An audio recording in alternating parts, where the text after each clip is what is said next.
नमस्कार, मैं डॉक्टर सीमा Sharma SS Sanskrit classes में आपका स्वागत करती हूँ। आज हम संस्कृत में अनुवाद करते हैं। संस्कृत में अनुवाद करने के क्या नियम हैं विस्तार से हम करते हैं।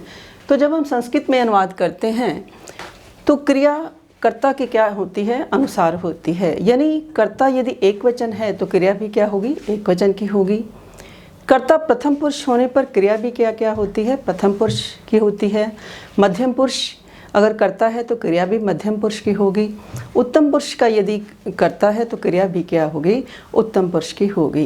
कि यदि कर्ता जिस पुरुष का है क्रिया भी क्या होगी, उसी पुरुष की हम क्रिया का प्रयोग करेंगे। जैसे हम क्या लिखते हैं यहाँ पर, प्रथम पुरुष,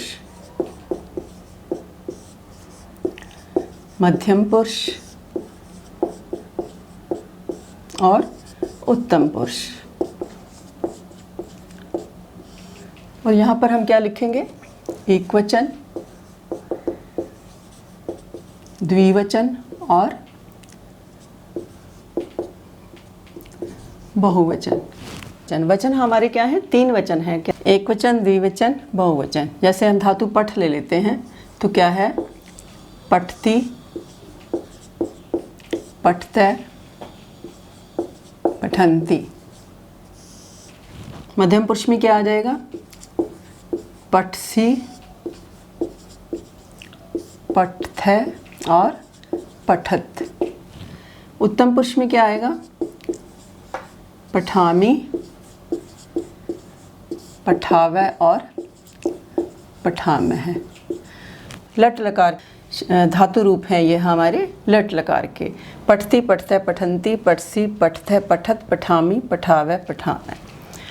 अब ये क्या है, हमारी क्रिया है सारी। अब कर्ता जिस पुरुष का है, मैंने अभी आपको बताया कि कर्ता जिस पुरुष का है उसी के अनुसार ही क्या होती है, क्रिया होती है। यानी क्रिया किसके अनुसार होती है, कर्ता के अनुसार होती है। यदि कर्ता क्या है, प्रथम पुरुष का है, एक वचन का है, तो क्रिया भी क्या होगी, प्रथम पुरुष एक वचन की होगी। अब प्रथम पुरुष को और क्या कहते हैं, अन्य पुरुष भी कहते हैं। प्रथम पुरुष को अन्य पुरुष भी कहते हैं। और प्रथम पुरुष का हमारा कर्ता क्या है, इसके लिए तद शब्द है। प्रथम पुरुष के लिए हमारे पास क्या है, तद शब्द है।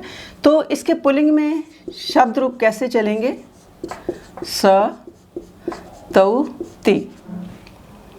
स्त्रीलिंग में कैसे चलेंगे, स, ते, त। और नपुंसक लिंग में कैसे चलेंगे, तत्, ते, तानि। ये हमारे एक वचन, द्विवचन, बहुवचन, क्योंकि जो शब्द रूप हैं वो भी तीनों वचनों में हैं और जो धातु रूप हैं वो भी क्या है, तीनों वचनों में हैं। तो पुल्लिंग का हमारा कर्ता क्या है, स, तौ, ते। तो पुल्लिंग का पहला एक वचन, ये क्या है हमारा एक वचन में, ये क्या है द्विवचन और ये क्या है बहुवचन। तो एक वचन का कर्ता क्या है, स। तो क्रिया भी क्या होगी, उसी तरीके से होगी, एक वचन की होगी, यानी वह पढ़ता है। तो जब हम अनुवाद करेंगे तो क्या हो जाएगा, स पठती। यानी कर्ता जिस पुरुष का है क्रिया भी क्या होगी, उसी पुरुष की होगी। तो प्रथम पुरुष की एक वचन की हमारी क्रिया क्या है, पठती। इसी तरीके से कोई भी धातु ले सकते हैं, जैसे लिखती, लिखता है, वह पढ़ता है या लिखता है। वे दो पढ़ते हैं, दो के लिए हमारे पास क्या है, से, तौ। तो तौ क्या है, हमारा द्विवचन है। तो कर्ता अगर द्विवचन है तो क्रिया भी क्या होगी, द्विवचन की ही होगी। जैसे तौ पठतः या लिखतः, कि वह, वे दोनों पढ़ते हैं, वे दोनों लिखते हैं, वे दोनों हंसते हैं। यानी इसके लिए हमें क्या है कि जो हमारी क्रिया है, जो वर्ब हैं, हमें काफ़ी सारे याद करने पड़ेंगे जो हमारे रोज़ की दिनचर्या में आते हैं। यदि हम उनको अच्छे तरीके से याद कर लेंगे तो हमें अनुवाद में कोई मुश्किल नहीं आएगी। अब प्रथम पुरुष का जो कर्ता है बहुवचन में है, क्या है, ते। तो यहाँ पर क्या है, ते पठन्ति। यहाँ पर हमारी क्रिया क्या है, ते पठन्ति, कि वे सब पढ़ते हैं। इसी तरीके से लिखेंगे तो वे सब लिखते हैं, लिखन्ति। वे सब हंसते हैं, ते हसंती। तो स पठती, स लिखती, वह लिखता है। तो जब भी हम अनुवाद करें तो यहाँ पर क्या है कि हमें ध्यान रखना है कि कर्ता जिस पुरुष का है, क्रिया भी क्या होनी चाहिए, उसी पुरुष की होनी चाहिए। तो यहाँ पर कर्ता हमारा पहला क्या है, प्रथम पुरुष का है, और क्रिया भी हमारी क्या है, प्रथम पुरुष की है। कर्ता एक वचन है, क्रिया भी एक वचन है। कर्ता प्रथम पुरुष का द्विवचन है, तो क्रिया भी क्या है, द्विवचन है। कर्ता जो प्रथम पुरुष का है क्या है, बहुवचन में है, तो क्रिया भी क्या है, हमारी बहुवचन में आएगी। ये हमने पुल्लिंग में किया। अगर स्त्रीलिंग में आ जाए कि वह पढ़ती है, तो हमने सिर्फ क्या चेंज करना है, इसमें क्या परिवर्तन करना है, यहाँ पर क्या लिखेंगे, सा पठती। स्त्रीलिंग के लिए आ जाए कि सीता पढ़ती है या वह पढ़ती है, सा पठती। तो यहाँ पर क्या है, स्त्रीलिंग का प्रथम पुरुष का कर्ता एक वचन में क्या है, सा। तो यहाँ पर सा आ गया, प्रथम पुरुष का एक वचन का कर्ता है, और क्रिया भी क्या है, प्रथम पुरुष एक वचन की हमारी आ गई। इसी तरीके से द्विवचन में आ जाए, स्त्रीलिंग का द्विवचन आ जाए कि वे दो पढ़ती हैं, तो ते पठतः। तो सिर्फ हमारा जो है सब्जेक्ट जो है चेंज होगा कि वो काम करने वाला कौन है, स्त्री है या पुरुष है। तो ते पठते, और बहुवचन में आ गया तो ता पठन्ति, इस तरीके से करते हैं। तो हमारा ये प्रथम पुरुष का हो गया कि प्रथम पुरुष का कर्ता यदि अन्य पुरुष, प्रथम पुरुष यानी अन्य पुरुष, तो यानी क्रिया कर्ता के अनुसार ही होती है। यदि कर्ता प्रथम पुरुष का है तो क्रिया भी क्या होगी, प्रथम पुरुष की होगी, और कर्ता प्रथम पुरुष द्विवचन का है तो क्रिया भी क्या होगी, प्रथम पुरुष द्विवचन की होगी। और यदि कर्ता क्या है, प्रथम पुरुष बहुवचन का है तो क्रिया भी क्या होगी, प्रथम पुरुष बहुवचन की होगी। तो इस तरीके से हम अगला भी देखते हैं हम कि मध्यम पुरुष में हम कैसे बनाएंगे इसको। तो मध्यम पुरुष का हमारा कर्ता क्या है, युष्मद शब्द है। इसके लिए हमारा मध्यम पुरुष का कर्ता कौन है, युष्मद। मध्यम पुरुष का हमारा कर्ता क्या है, युष्मद, यानी ये क्या है, तुम। युष्मद माने तुम, तो ये क्या है कि मध्यम पुरुष सर्वनाम है। तो मध्यम पुरुष का जो कर्ता है, इसके तीनों लिंगों में कोई परिवर्तन नहीं होता। अब यहाँ पर हमने ये दिखाया कि मध्यम पुरुष यहाँ पे चल रहा है, और मध्यम पुरुष का कर्ता हमने क्या बताया, युष्मद।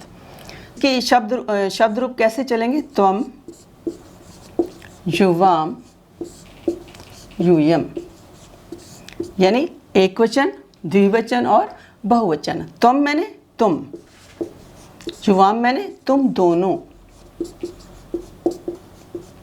और यूयम मैंने तुम सब। यूयम मैंने तुम सब। अब जब हमारा कर्ता क्या है, मध्यम पुरुष एक वचन है, तो क्रिया भी क्या होगी हमारी, मध्यम पुरुष एक वचन की ही होगी। तो यहाँ पर ये मध्यम पुरुष का कर्ता मैंने आपको बताया, तो त्वम है मध्यम पुरुष का कर्ता एक वचन में, तो क्रिया भी क्या होगी, मध्यम पुरुष एक वचन की होगी। तो क्या आ जाएगा हमारा, त्वम पठसी। तो यहाँ पर क्या आ जाएगा, त्वम पठसी, कि तुम पढ़ते हो। अब दो आ जाए कि युवाम, तुम दोनों पढ़ते हो, तो यहाँ पर क्या लिखेंगे, युवाम पठत है। यहाँ पर हम क्या लिखेंगे, युवाम पठत है। उसके बाद क्या है, पठत, यूयम, कि तुम सब पढ़ते हो, तो फिर हम क्या लिखेंगे, पठत। तो फिर हम क्या लिखेंगे, पठत लिखेंगे। तो तुम पठसी, मध्यम पुरुष का हमारा कर्ता क्या है, शब्द युष्मद है। तो त्वम युवाम यूयम, ये क्या है, एक वचन, द्विवचन और बहुवचन में है। तो तुम दोनों, तुम सब। अब हम जब इसका अनुवाद करेंगे तो क्या करेंगे, तुम पठसी, तुम पढ़ते हो, युवाम पठतै, तुम दोनों पढ़ते हो, तुम सब, यूयम पठत, तुम सब पढ़ते हो। इसी तरीके से कोई भी आप जो क्रिया है वो ले सकते हैं, जैसे तुम जाते हो, तुम गच्छसी, तुम जाते हो, तो क्या बन जाएगा, तुम गच्छसी, तुम दोनों जाते हो, गच्छत है, और तुम सब जाते हो, यूयम गच्छत। तो मध्यम पुरुष का हमारा ये कर्ता है युष्मद्। तो कर्ता जिस पुरुष का है, क्रिया भी क्या है, उसी पुरुष की होनी चाहिए। यदि कर्ता मध्यम पुरुष एक वचन का है तो क्रिया भी क्या होनी चाहिए, मध्यम पुरुष एक वचन की होनी चाहिए। क्योंकि अक्सर बच्चे गलती करते हैं कि मैं जाता हूँ या वह जाता है तो क्या लिख देते हैं, स गच्छसि। तो वो वाक्य हमारा क्या है, गलत माना जाएगा। अब अगला हम देख लेते हैं कि उत्तम पुरुष का कर्ता कौन है, अस्मद् शब्द है। मूल शब्द हमारा क्या है, अस्मद्। उत्तम पुरुष का कर्ता शब्द क्या है, अस्मद्, और इसका अर्थ क्या है, मैं। तो ये क्या है कि उत्तम पुरुष वाचक सर्वनाम है। अब हमारा क्या है कि उत्तम पुरुष में कैसे बनेंगे, इसके शब्द रूप कैसे चलेंगे, एक वचन, द्विवचन और बहुवचन। तो एक वचन में क्या होगा, अहम, आवाम और वयम। अहम, आवाम और वयम। तो अब यहाँ हमने उत्तम पुरुष का एक कर्ता बताया कि अहम मैंने मैं, आवाम मैंने हम दोनों, और वयम मैंने हम सब। तो मैं पढ़ता हूँ। अब अहम पठामी, तो अहम पठामी। अब ये हमारा क्या है कि उत्तम पुरुष का कर्ता है, तो क्रिया भी हमारी क्या होगी, हमेशा उत्तम पुरुष की ही होगी।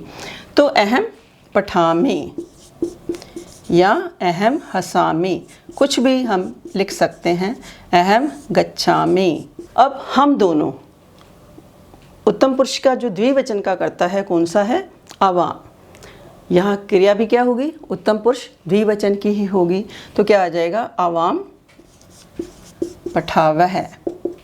फिर अगर हस लिखेंगे तो आवाम हसावह, आवाम गच्छावह। तो ये आ जाएगा। अब वयम क्या है हमारा, उत्तम पुरुष का बहुवचन का कर्ता है। हम सब क्या करते हैं, पढ़ते हैं। वयम पठामः। तो क्या आ जाएगा हमारा, यहाँ पर वयम तो है ही ऊपर, तो वयम पठामः, यहाँ वयम हसामः, वयम गच्छामः।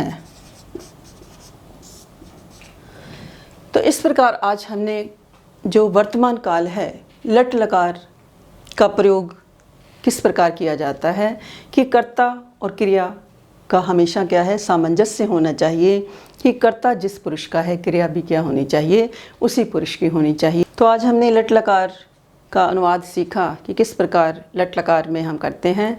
तो जो पढ़ती है, पढ़ता है या पढ़ रहा है, दोनों की संस्कृत में क्या है, ट्रांसलेशन एक ही होगी, दोनों का अनुवाद एक ही होगा। यदि आपको मेरी वीडियो पसंद आए तो लाइक कर दीजिए। अगर आप इस चैनल में नए हैं तो एसएन संस्कृत हमारे चैनल को सब्सक्राइब कर दीजिए। धन्यवाद।